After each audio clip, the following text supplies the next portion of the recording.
The story begins as a drugged man awakens. The group gathers at Jose's home for a televised fight. They watch a fight while tension builds around Nestor. They joke about American cities as the fight party continues. Morning reveals 4 men missing. Sophia also discovers that several pieces of furniture vanished. The 2 men left behind remain groggy and confused. Meanwhile, Sean reports a serious mistake to Brett. Their mission sheets prove one abducted man was misidentified. Brett challenges Sean's uncertain identification before checking every device. Brett verifies every captive's stolen phone. The 3 selected targets match their mission sheets, but Sean admits the 4th captive is the wrong man. Brett demands that the mistake be corrected immediately. Diego wakes alone and disoriented in a Washington alley. Brett learns Diego remains near the drop site. Melina hears Diego ask where the kidnappers abandoned him. Brett orders Sean to terminate Diego. Melina hears Diego describe waking thousands of miles from home. Melina gives her name, but treats his story cautiously. Diego introduces himself and asks to walk with her. Jose's mother calls relatives after discovering the disappearances. Jose's mother fears the missing men and furniture signal disaster. Diego reveals that he awoke carrying a loaded gun. Diego asks to borrow a phone and contact his family. Melina schedules an evening reunion before returning to work. Melina stores the tracked gun inside her outreach cart. Diego promises to return safely. Melina helps because she hopes a stranger would help her. Elsewhere, planted captive Jose enters a store with his gun. The owner raises his hands as Jose demands money. Brian kills Jose moments after Jose shoots the owner. Brian calls emergency services and reports the store shooting. Local dealers confront Nestor over their protected stash. They warn that he is stealing from a protected stash. The dealers retreat when Nestor threatens them with his gun. News coverage immediately labels Jose an illegal immigrant killer. Reporter Gabby interviews Brian as a national hero. Brian portrays Jose as an armed gangster. Brett watches Brian describe Jose as an unknown armed gangster. Brian claims an alarm forced the owner into confrontation. Brian confirms he had never encountered Jose before the shooting. Brett watches Brian blame permissive borders for the violence. Brett receives praise because the first seed produced outrage. 2 volunteers enter a Philadelphia shelter. They discuss careers in nursing and addiction treatment. They approach a silent man who appears unresponsive. The captive hears the volunteers offer him water. Another Spanish-speaking captive asks the women for help. The captive hears the women decide to call police. He shoots both volunteers. The gunman walks away while dispatch requests the women's location. Sean later corners Melina and demands Diego's location. Diego hears Sean reveal the tracker inside the gun. Diego surprises Sean with a pipe while Melina uses pepper spray. They knock the attacker unconscious and search him. Diego checks Melina before confirming that Sean survived. Sean's license suggests military experience. Melina photographs his license before they flee the alley. Melina takes Diego toward her grandmother's safer home. Diego fears the attackers know exactly who he is. Sean lies unconscious as Melina refuses to abandon Diego. Brett's team retrieves 3 bodies. They collect 4 bodies while maintaining the abduction cover. The extraction team seals its recovered bodies inside transport bags. In Mexico, Detective Delgado receives a call from Blattner. He reports Jose's inexplicable store murder. Delgado identifies Jose as leader of the violent Choo-Choo gang. Jose has no entry record. Both detectives focus on why he suddenly appeared there. A third planted criminal hijacks Jessica and her baby. The gunman orders Jessica to drive. He forces the terrified mother to drive toward Mexico. Brett's team discovers Sean vanished while tracking Diego. The captor takes Jessica's phone and demands directions south. Sean's phone leads to a hospital. A hospital receptionist answers Brett's call about Sean's alias. They confirm Sean was admitted under a false name. He admits Melina and Diego overpowered him. He offers to erase his mistake after treatment. But Brett delays the murder while the operation succeeds. Brett learns police have surrounded the Philadelphia shelter. Police issue a final warning before entering the occupied shelter. They enter expecting one armed, drugged suspect. The tactical team split up and begin clearing the building. They find both volunteers dead and continue searching. He ambushes the officers and kills Grossman. The captive crouches behind cover as SWAT demands surrender. SWAT kills the defiant gunman. The supervisor stops the barrage after the captive falls silent. Melina introduces Diego at her grandmother's house. Diego accepts Grandma's welcome and offer of food. Grandma hears Melina explain Diego needs money to return home. They describe his abduction and the gun planted on him. Grandma demands that Diego respect her home and granddaughter. Diego is an innocent medical student. Grandma hears Diego fear that missing Jose caused the mistake. Grandma considers Melina's question about whether Jose was transported. Melina hears Diego admit Jose led a violent drug gang. Melina shares that addiction killed both her parents. Grandma learns Diego studies addiction, deepening their connection. They cannot afford the bus ticket. Television coverage reveals the other seed's carnage. They blame immigration and guns for the staged attacks. They mourn the officer killed by the Philadelphia seed. He learns Jose died in the Washington store. News demonizes his dead cousin as an invading gangster. Diego considers asking police for help. Melina warns that police may treat Diego as another criminal. Grandma retrieves her savings despite doubting Diego's story.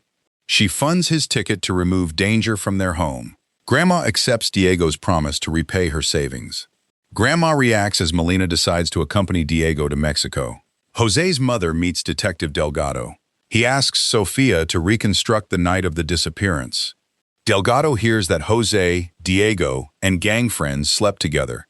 The questioning confirms Jose and Diego are both missing. Sofia reluctantly describes Jose's companions as a criminal gang. Delgado links the vanished furniture to the unexplained abduction. Nothing explains the missing furniture. Beatrice insists Diego only attended the fight. She swears her son avoided Jose's criminal business. Jose's mother concedes that his choices destroyed the family. They await departure together at the bus station. Diego calls Melina his guardian angel before their planned separation. Their brief ordeal has already created a romantic bond. She offers her inherited jewelry. They finance her last-minute trip to Mexico. Diego hears Melina predict Grandma will panic over the trip. Meanwhile, Jessica's captor stops for fuel and threatens her baby. He forces Jessica to pay while watching from the car. A cashier notices Jessica's abandoned baby beside them. After shooting the cashier, the captor flees with Jessica. She warns their empty tank could kill everyone. The captor forces Jessica onward despite the empty fuel tank. A security camera records their next stop. She begs to leave her daughter safely beside the pump. He promises survival only if Jessica continues obeying him. Her nervous payment alerts another observant cashier. Jessica's visible distress makes the second cashier watch her closely. Jessica sees police close in on her captor. Officers shoot the armed seed and rescue his hostages. Jessica survives the hostage ordeal as news spreads. Brett accepts Lindquist's praise while hiding the failed fourth selection. Lindquist hears Brett admit that only 3 seeds were selected, but Lindquist senses concern about the unaccounted fourth seed. Lindquist orders Diego eliminated. Brett questions whether the innocent fourth captive really must die. He also requests new Midwest attacks before an election. Brett delays the Midwest assignment until Diego's loose end is handled. He promises Brett introductions that will advance his future. A border officer hears Melina claim to be Diego's girlfriend. Melina claims to be his American girlfriend and follows. Diego protests as the escort takes him into immigration intake. The officer hears Melina formally identify herself. Melina lacks a return passport.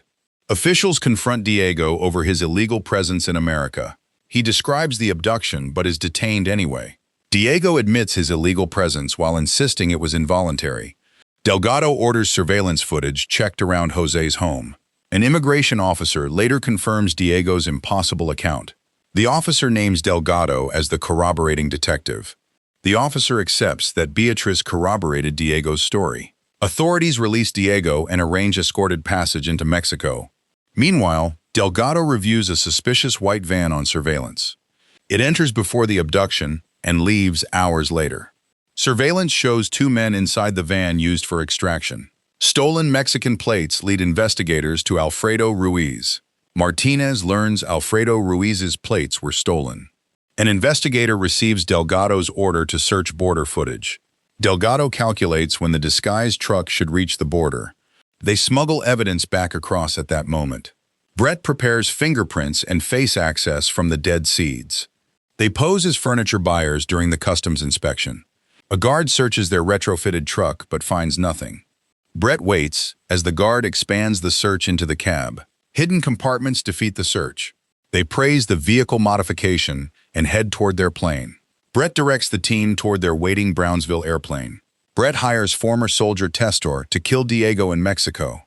Brett explains that Lindquist refuses to tolerate loose ends. He describes the target as civilian and demands discretion. Testor quotes $60,000 for the clean assassination. The contract requires Diego's death to resemble an accident. Lindquist toasts his backers. Lindquist links patriotic language directly to the donor's shared interests. He celebrates the carnage as proof his operation works. Lindquist dehumanizes the planted men while celebrating their carnage. Lindquist hears Stephen ask whether the attacks guarantee election success. He promises fear will build an anti-immigrant society. Lindquist secures the donor's continued support for staged violence. An investigator reports that the van carried American plates. Martinez finds the truck after its stolen plates are replaced. He asks Blattner to trace them inside the United States. They reconstruct the cross-border abduction route together. Meanwhile, Brett warns Sean that Lindquist authorized Diego's murder. Brett tells Sean the assassination was authorized above them. Sean learns Testor hired a ruthless killer in Mexico. Blattner traces them to Brownsville. Blattner asks Brownsville police to pursue the furniture store lead. Texas Ranger Layler enters Terry Blackett's furniture store. Layler asks whether Terry's panel truck recently entered Mexico. Terry first denies sending his truck into Mexico. An IRS threat forces Terry to talk. Diego's mother approves of Melina after his return home. Diego credits Melina with saving him. Melina watches Diego reunite with a family mourning Jose. Jose's mother answers the door when Delgado arrives. Delgado tells the family 2 white men rented the truck. He recalls that both renters seemed military or police. The assassin tortures Mateo. He demands Diego's location under threat of death. He bargains for 1 day to find the target. Diego gives Delgado the photograph of Sean's license. Delgado and Blattner exchange their strongest new evidence. Delgado shares Diego's evidence. They prove Sean used the false name Mark Rico. Their evidence board links Brett's Seeds project to Diego. They accept the risk for its political purpose. Brett hears Lindquist promise unlimited funding and foreign political connections. He orders 3 more seeds. He obtains hospital records proving Sean used Mark Rico. He tells his gang the assassin wants Diego. He admits knowing where Diego and his family live. The gang sacrifices Diego because he was never one of them. Fernando reveals Diego's address. Brett assigns the next extraction to Sean and Tyrone. He selects Tyrone for Spanish and extraction experience. Sean's photograph matches the hospital patient. His team seeks state and federal help identifying him. Testor takes Brett's call, ordering 3 new seeds. Brett hears Testor promise Diego will die tomorrow. He watches Diego's home, but delays amid witnesses. He orders Mateo to lure Diego out the next day. Meanwhile, technicians finish another hidden truck compartment. Fernando privately approaches Diego.